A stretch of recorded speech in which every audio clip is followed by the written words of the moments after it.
There's often a reputation when it comes to me and my channel that I just hate popular music for the sake of it. That I personally have a bias against whatever is trendy right now. And when you look at me upon first glance, it's easy to see why. I mean, I don't like Bailey Zimmerman, I didn't care for Hardy's album, I trashed the ever-loving hell out of Morgan's album. Clearly, I just hate whoever's popular. But the thing is with me, I just appreciate honest country music, and I can't really say any of these quote-unquote top dogs really gave me any of that.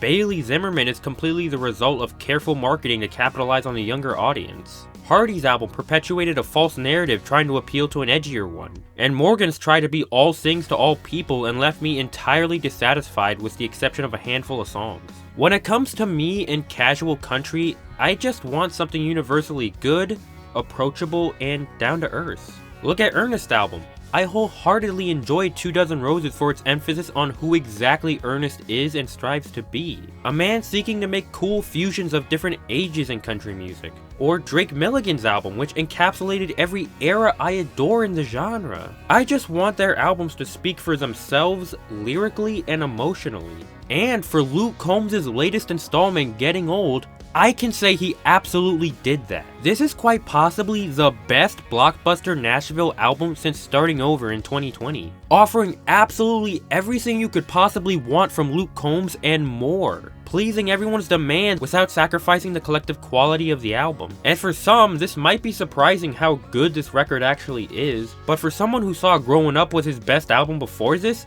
I fully expected this. The country accompaniment, the personal lyrical touch, the sharper production, the great performances across the board. All of it has built to this, turning into the ultimate version of Luke Combs. Normally, I would get what I don't enjoy out of the way for a release like this, or vice versa, but I genuinely can't think of anything I actively disliked. If I were to criticize this, maybe the opening to this record isn't the strongest in the world. In fact, I'd call this portion the weak point, all things considered. I still like it, mind you, but it's where the album is at its most tame with its writing and sound. The title track doesn't really have anything distinct musically going on in it. It doesn't really tap into youth and age in ways that really mean much. The following, Hannaford Road, also while very catchy, could have used a bit more country flavor than just sounding like another southern rock song. Like, the banjo doesn't really become prevalent until the last 40 seconds or so, when it would have been so much cooler if it was the emphasis throughout all of it. However, Back 40 Back is a noticeable step up in quality, all about the decline of rural America and how genuine country lifestyle is fading away. It sounds lush, but it's an incredibly depressing prospect.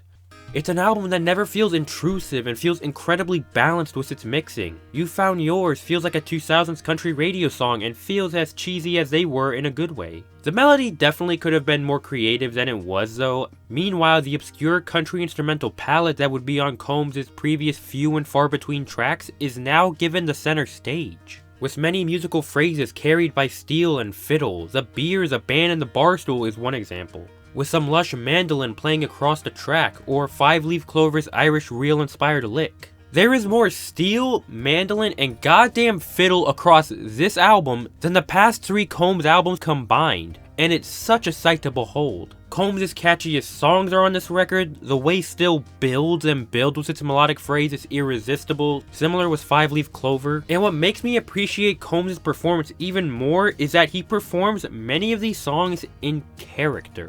The fiery ones reflect a spark of youth like Hannaford Road or Still, and the calmer ones representing retrospection like My Song Will Never Die and Take You With Me, to possibly my favorite Luke Combs performance with Joe, a song that absolutely soars because it doesn't use a soaring performance. A song as calm and reflective as this, showing a life of a recovering alcoholic, doesn't need intense growling vocals. Its mellow, calm nature fits the character Combs embodies perfectly, with Fast Car in a close second in that regard, but my favorite song overall. Such an exceptional cover from Tracy Chapman's iconic hit, turning a folk rock song into a stellar modern country banger, and manages to tie into the story of this record so well, as all great covers should. As for lyrical content, this is Combs operating in peak form. The personal touch, the wordplay, the relatability, it's all here and incredibly consistent. He's even got a song that goes into his lyrical process for his best tracks, which the song was born. I wish it was more about that and didn't reference other country songs as much as it did, but still great anyways. Songs reflecting on his past, such as See Me Now, hoping his grandfather is proud of how far he's come, and side note, this feels just like a 2000s Brad Paisley song, it's amazing. My Song Will Never Die, talking about Combs' potential legacy, even if he's way too early into his career before he should really start questioning that. Take You With Me, reflecting on his time with his dad and eventually his son, and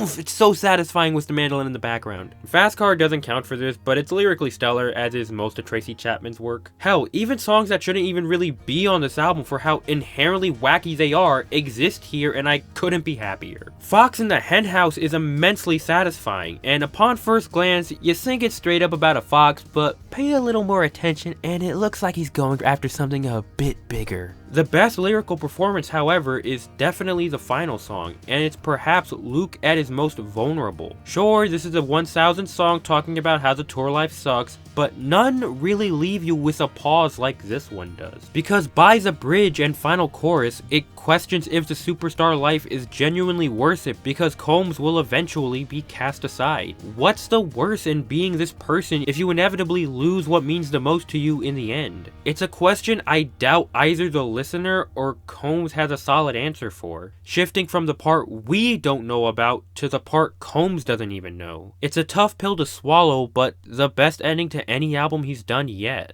As far as I'm concerned, this is Luke at his finest, offering just about everything you could possibly want from him. Country progressions, lusher presentation, nuanced yet satisfying vocal displays, top tier casual writing, stories that reflect Combs' actual life so well. I do not know how you can come out of this and think Luke Combs is still samey. I didn't even understand how people came out of growing up and thought that. But here, it is undeniable. This is Combs expanding his horizons on basically every front, maturing in ways not even I expected him to. It's like the title said, he's getting old, and that's the best possible thing. Could it have been as short as Growing Up?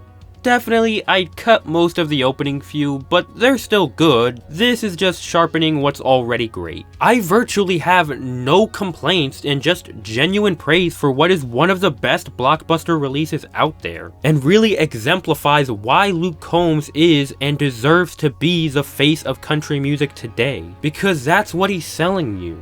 Personal, honest, and authentic country music. He doesn't need to sell you a dissection or a compromise or make blatant non-country songs to appeal to consumers, the way Hardy does for rock or Morgan for pop or hell, even Zach for folk. He just makes some great, wide-appealing country music that speaks for so many people, but above all, himself. And I, for one, couldn't be happier. You want an idea of the type of popular country music I can get behind? It's Luke Combs and this great album. Rating wise, I'm feeling an 8 out of 10 for Gettin' Old. And I believe this is truly a country album all facets of the country music world and community can be proud of.